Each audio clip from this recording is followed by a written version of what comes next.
कौन है खाटू श्याम जी? खाटू श्याम जी भगवान श्री कृष्ण के कलयुगी अवतार हैं। महाभारत के भीम के पुत्र घटोत्कच और घटोत्कच के पुत्र बर्बरिक थे।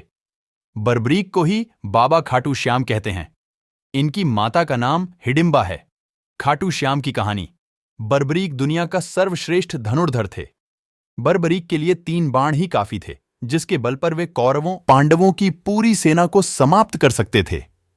युद्ध के मैदान में भीम पौत्र बर्बरीक दोनों खेमों के मध्य बिंदु एक पीपल के वृक्ष के नीचे खड़े हो गए और यह घोषणा कर डाली कि मैं उस पक्ष की तरफ से लड़ूंगा जो हार रहा होगा। बर्बरीक की इस घोषणा से कृष्ण चिंतित हो गए। भीम के पौत्र बर्बरीक के समक्ष जब अर्जुन तथा भगवान श्री कृष्ण उसकी वीरता का चमत्कार देखने के लिए उपस्थित हुए, तब बर्बरीक ने अपनी वीरता का छोटा सा नमूना मात्र ही दिखाया। कृष्ण ने कहा कि यह जो वृक्ष है, इसके सारे पत्तों को एक ही तीर से छेद दो तो मैं मान जाऊंगा।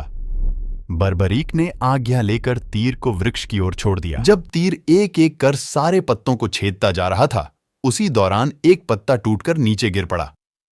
कृष्ण ने उस पत्ते पर यह सोचकर पैर रखकर उसे छुपा लिया कि यह छेद होने से बच जाएगा, लेकिन सभी पत्तों को छेदता हुआ वह तीर कृष्ण के पैरों के पास आकर रुक गया। तब बर्बरीक ने कहा कि प्रभु, आपके पैर के नीचे एक पत्ता दबा है, कृपया पैर हटा लीजिए, क्योंकि मैंने तीर को सिर्फ पत्तों को छेदने की आज्ञा दे रखी है, आपके पैर को छेदने की नहीं। उसके इस चमत्कार को देखकर कृष्ण चिंतित हो गए। भगवान श्री कृष्ण यह बात जानते थे कि बर्बरीक प्रतिज्ञावश हारने वाले का साथ देगा।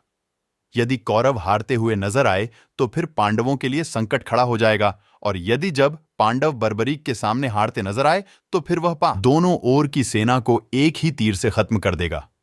तब भगवान श्री कृष्ण ब्राह्मण का भेष बनाकर सुबह बर्बरीक के शिविर के द्वार पर पहुंच गए और दान मांगने लगे।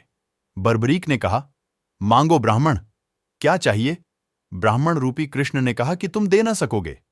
लेकिन बर्बरीक कृष्ण के जाल में फंस गए और कृष्ण ने उससे उसका शीश मांग लिया। बर्बरीक द्वारा अपने पितामह पांडवों की विजय हेतु स्वेच्छा के साथ शीश दान कर दिया गया। बर्बरीक के इस बलिदान को देखकर दान के पश्चात श्री कृष्ण ने बर्बरीक को कलयुग में स्वयं के नाम से पूजित होने का वर दिया। आज बर्बरीक को खाटू श्याम के नाम से पूजा जाता है। जहां कृष्ण ने उसका शीश रखा था, उस स्थान का नाम खाटू है। बोलो खाटू नरेश की जय, 3 बाणधारी की जय, श्री श्याम।